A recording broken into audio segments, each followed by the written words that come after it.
여러분, 지방에 투자하실 때 여러분, 갭이 클 때, 투자하셔야 돼요. 네? 이게 뭔 소리야, 쉽죠, 갭이 여러분? 클 때? 갭이 작을 때 투자해, 투자금이 적게 들지. 응. 딴소리 하고 있어 라고 생각하실 음. 거예요.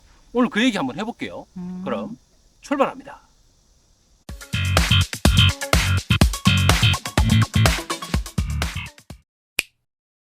왜 갭이 클 때 투자해야 되는지 한번 생각해 보셨어요?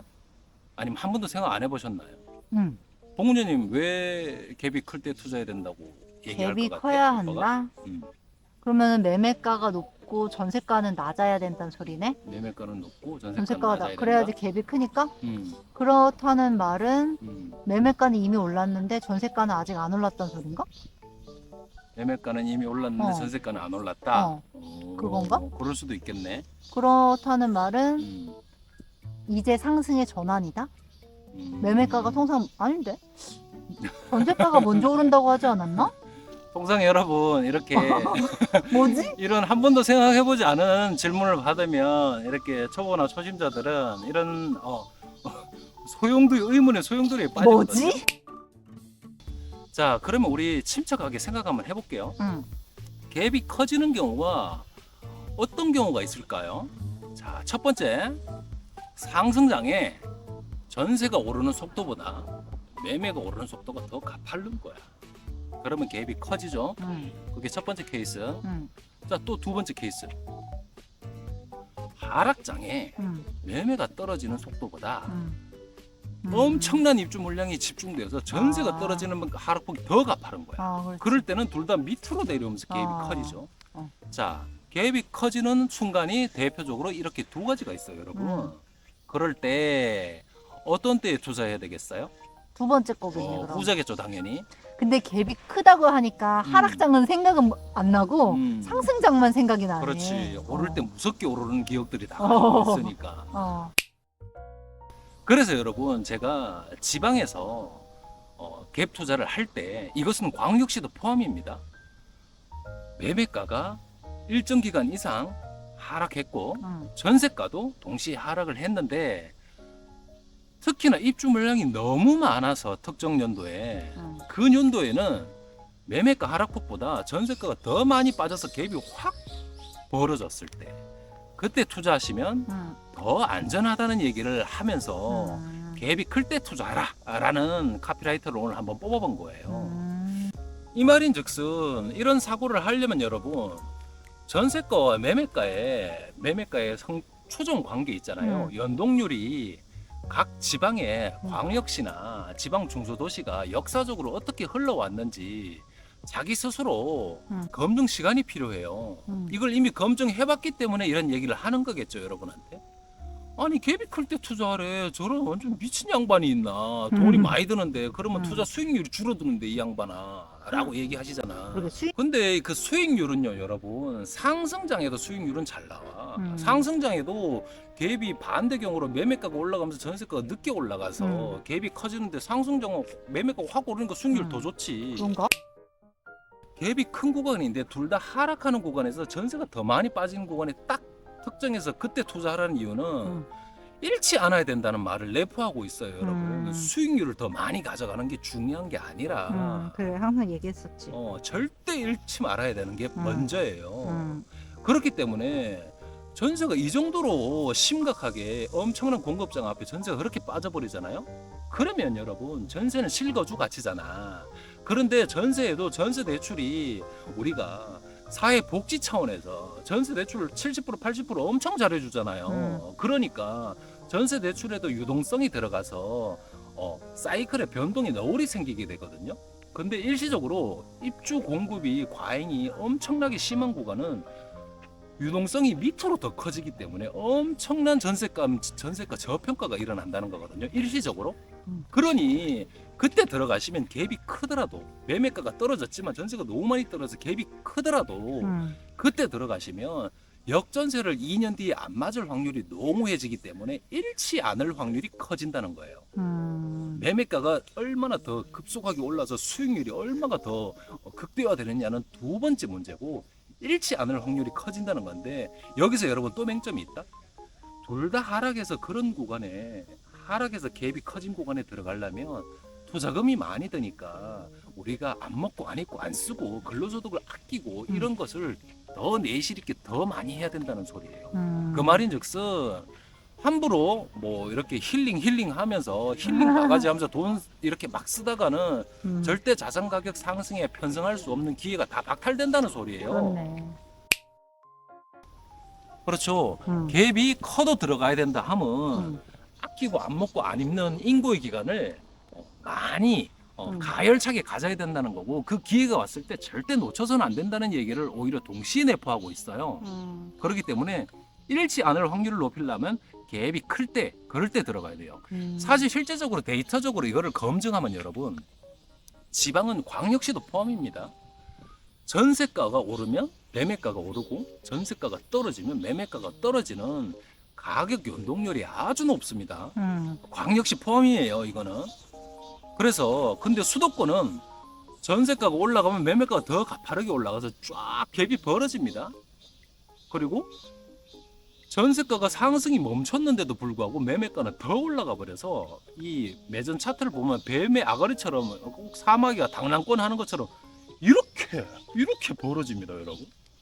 그러다가 이렇게 하락장이 찾아오면 전세가가 떨어질 때 매매가가 같이 떨어지면서 그 매전 갭 전세 가율이라는 거는 계속 일정하게 유지될 수도 있어요, 수도권은.